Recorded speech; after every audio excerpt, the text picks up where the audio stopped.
Olá, bom dia. Hoje é terça-feira, 8 de março, e você acompanha agora notícias aqui do Senado. Hoje é o Dia Internacional da Mulher e, para marcar a data, o Congresso Nacional vai fazer hoje, às 10 horas da manhã, uma sessão solene. Já o Senado deve votar propostas legislativas da pauta feminina a partir das 4 da tarde. E durante todo o mês, o Congresso vai promover atividades como palestras e rodas de conversa sobre igualdade entre homens e mulheres. Como já vem acontecendo nos últimos anos, no início de março, os senadores fazem um esforço concentrado para votar projetos de lei da pauta feminina. Entre as propostas que podem ser votadas nesta semana, está a que garante às mulheres vítimas de violência doméstica e familiar atendimento prioritário em delegacias, hospitais e centros de assistência social.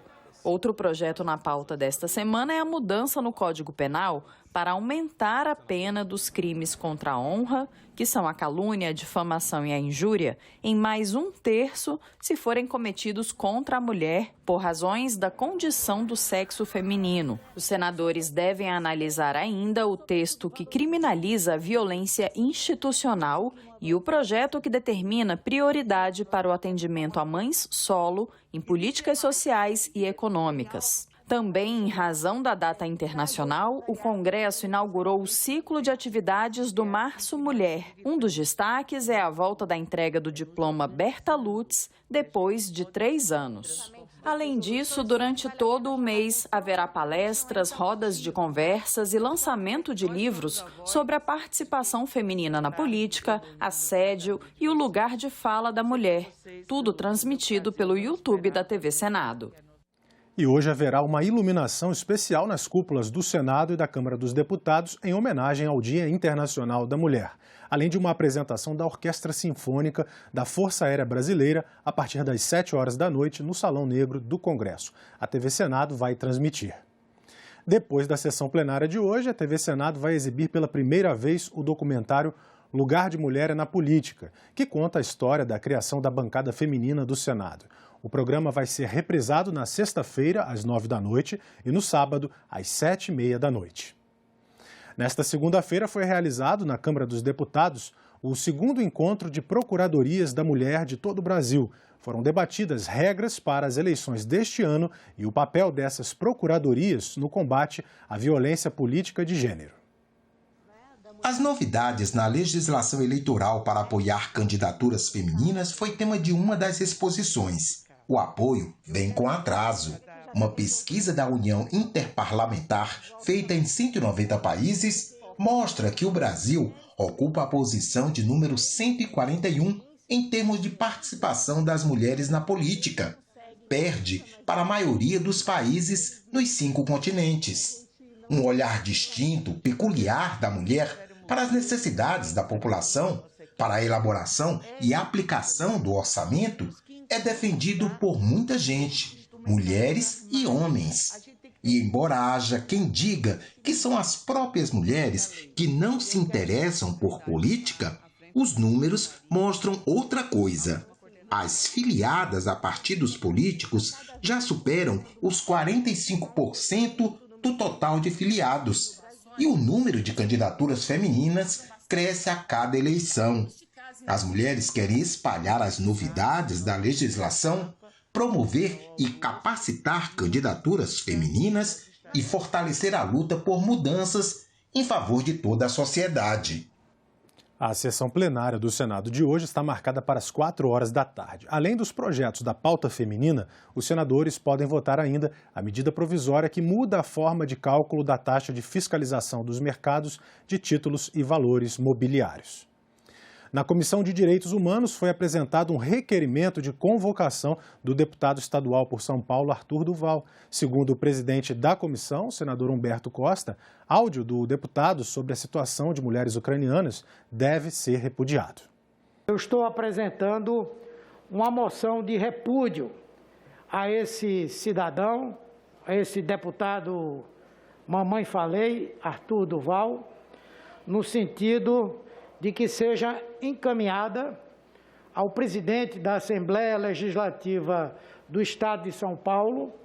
Nessa moção, nós solicitamos a tomada de medidas importantes para a apuração dos fatos e, eventualmente, para a aplicação das sanções necessárias para um episódio dessa gravidade, que, inclusive, pode culminar com a cassação do mandato desse parlamentar que, lamentavelmente, não honra a confiança que a população de São Paulo nele depositou.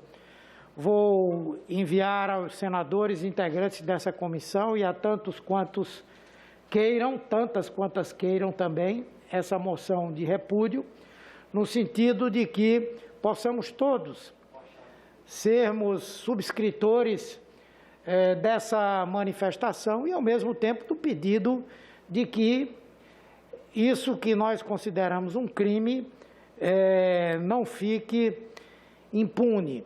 Ao mesmo tempo, apresentei aqui um requerimento no sentido de solicitar a presença do senhor Arthur Duval aqui na Comissão de Direitos Humanos para que ele possa explicar para todo o Brasil de onde ele conseguiu extrair afirmações tão estúpidas quanto as que ele proferiu. O que ele realizou, na verdade, é algo inaceitável, sob qualquer ponto de vista. Do ponto de vista das mulheres ucranianas, passando por todo tipo de dificuldade, mas em relação a qualquer mulher. Menosprezar, desconsiderar, diminuir, desvalorizar, se aproveitar e todas as outras palavras que queiram ser usadas. Isto envergonha o Brasil, infelizmente, porque ele é deputado estadual e, oxalá, a Assembleia Legislativa do Estado de São Paulo termine esse processo com a cassação desse deputado estadual. Nas comissões do Senado, as atividades começam daqui a pouco. Vamos então conferir a programação aqui na tela. A primeira reunião será daqui a pouquinho, às 9 horas da manhã, Comissão de Assuntos Econômicos. Os senadores devem votar 4 projetos, incluindo a regulamentação da aposentadoria especial por periculosidade. Às 11 horas da manhã começa a reunião da Comissão de Assuntos Sociais, com 9 itens na pauta. Um deles é a concessão de seguro-desemprego para vítimas de desastres ambientais, como, por exemplo, aí, o rompimento de barragens em Mariana e Brumadinho, em Minas Gerais. E às 2h30 da tarde, a Comissão de Transparência, Fiscalização e Controle vota 10 itens, como o projeto que determina reembolso do frete em caso de atraso na entrega de produtos. A invasão da Ucrânia aumentou a preocupação com o que já é um dos grandes problemas no Brasil, o custo dos combustíveis. O aumento de preços, que vinha dando uma trégua em 2022, já é visto como inevitável depois da guerra na Europa. E isso depois de um ano em que os reajustes dos combustíveis superaram em muito a inflação. O óleo diesel subiu 46,8% em 2021. A gasolina teve alta de 46,5%. O gás GNV, 40%. E o gás de cozinha, 35,8%, segundo a Agência Nacional do Petróleo. No início de 2022, a Petrobras aumentou o preço da gasolina em 4,85% e o do óleo diesel em 8%. 2 projetos que estão na pauta do Senado prometem criar alternativas para estabilizar o preço dos combustíveis. Os projetos que nós relatamos e que alteram a cobrança, a forma de cobrança do ICMS e também criam principalmente a conta de estabilização de preços, podem com certeza ajudar o governo brasileiro a enfrentar essa situação de crise, dando maior tranquilidade ao consumidor e com efeitos positivos no controle da inflação. O preço dos combustíveis no Brasil é calculado a partir do Preço de Paridade Internacional, o PPI, adotado desde 2016. Ele soma o valor dos derivados do petróleo no mercado internacional a outros custos, como o frete e o lucro. Como o Brasil é autossuficiente na produção de petróleo, mas não na de derivados, o PPI garante que a importação desses derivados não dê prejuízo. E, além disso, aumenta o lucro da Petrobras. Os combustíveis não precisam estar tão caros, nós não precisamos estar tão submetidos a essa volatilidade, mesmo em tempos de crise. E de antes já vinha esse processo. Nós já vínhamos absorvendo em 100% e em tempo real todas as oscilações dos preços internacionais de petróleo, porque optamos por isso.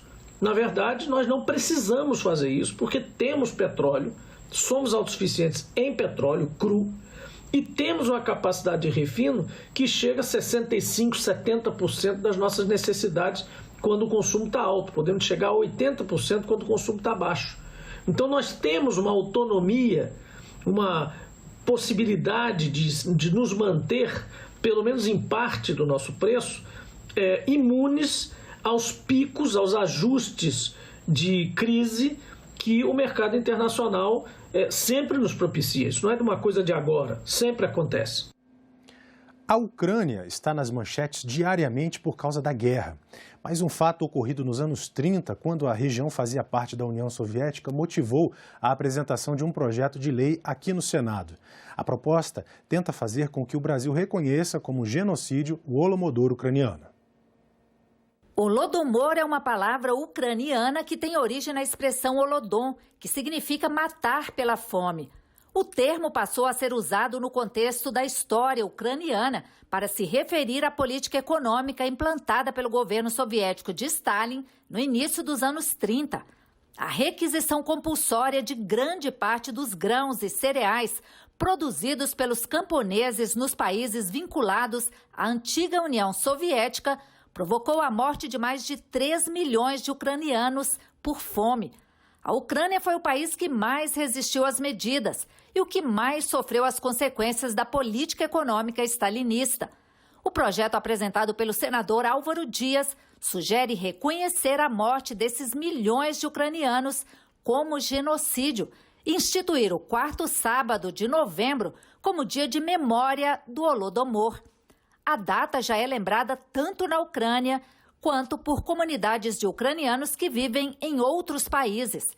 Em uma live com o representante da comunidade ucraniana no Brasil, o senador Álvaro Dias falou do projeto. Os historiadores, eles divergem em relação ao número, não importa quantos, na verdade, mais de 3 milhões de ucranianos mortos pela fome, trata-se inevitavelmente de um genocídio, um crime hediondo contra a humanidade. Você tem razão, Álvaro Dias, não é o quantitativo que vai definir se é genocídio, não. Nós tivemos aqui no Brasil, no STF, condenação por genocídio por garimpeiros quanto os índios Yanomami.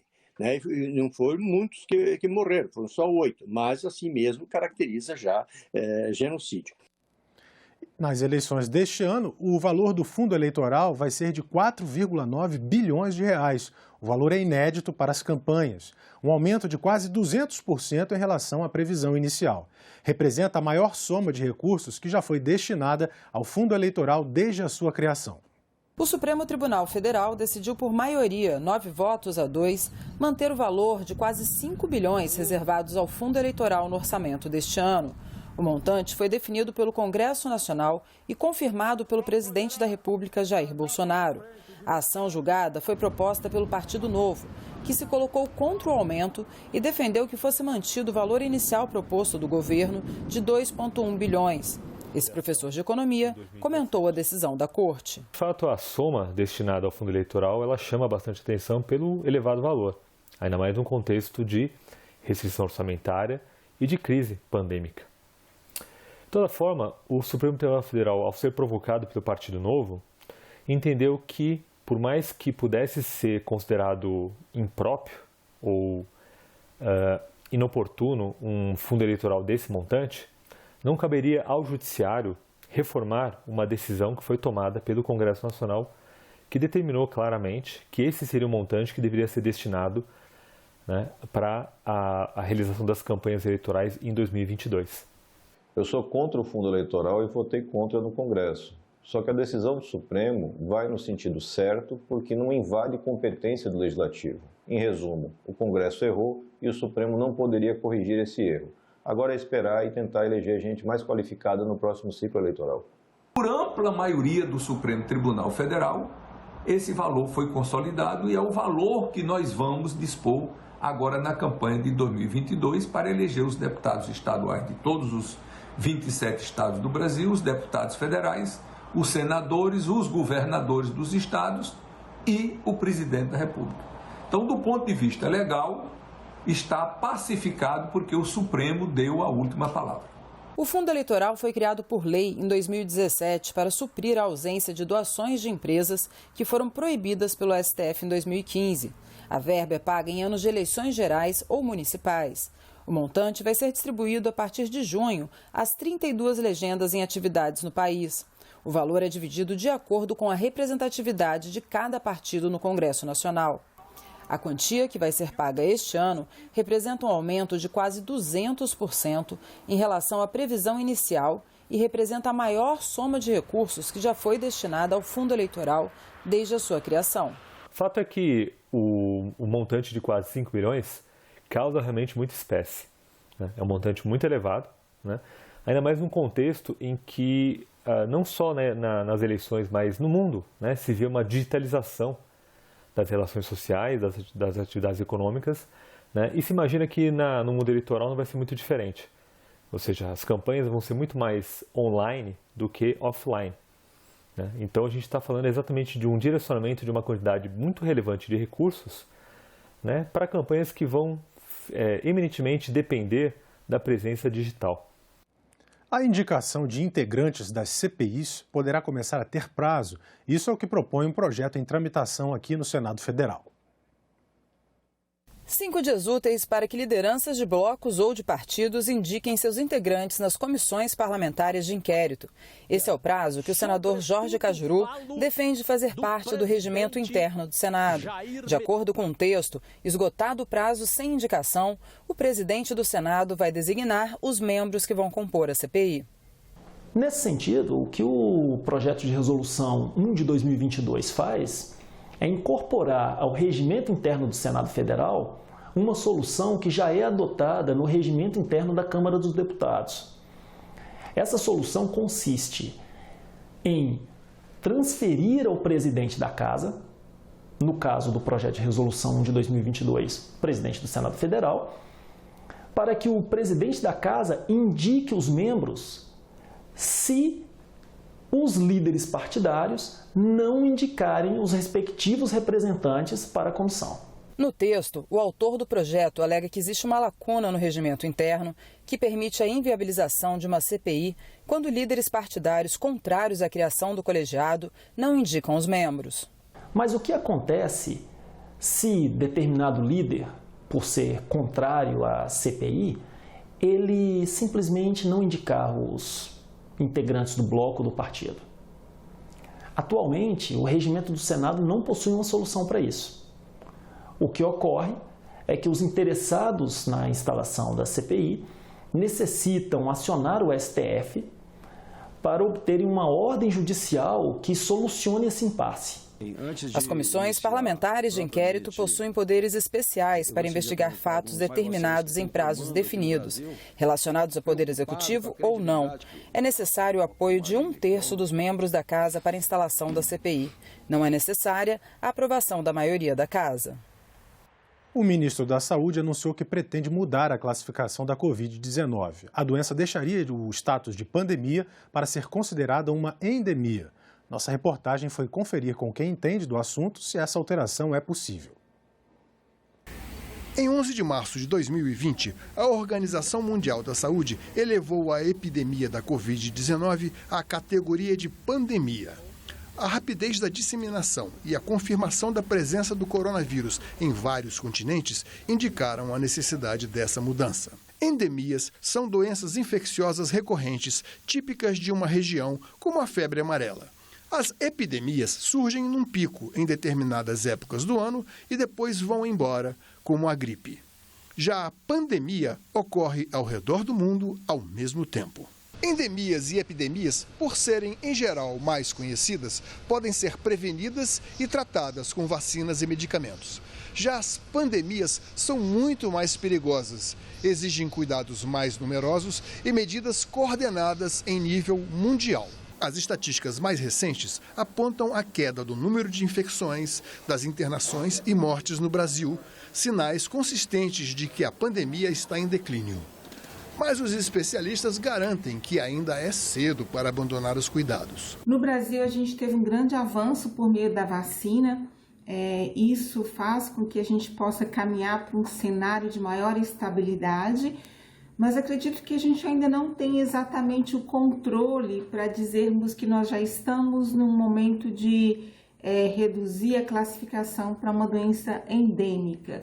A vacinação chegou aos 80% da população imunizada com uma dose, 72% com 2 doses e 30% com doses de reforço. Com cerca de 40% das crianças entre 5 e 11 anos vacinadas apenas com a primeira dose, o panorama ainda recomenda cautela, sobretudo com o surgimento de novas variantes do vírus. O vírus ainda está mutando, ele está se replicando, modificando, pode haver o surgimento de novas variantes, como surgiu ao longo desses 2 anos. Então é muito precipitado, na minha opinião, querer transformar a pandemia do coronavírus em uma endemia, porque o vírus não vai embora por decreto.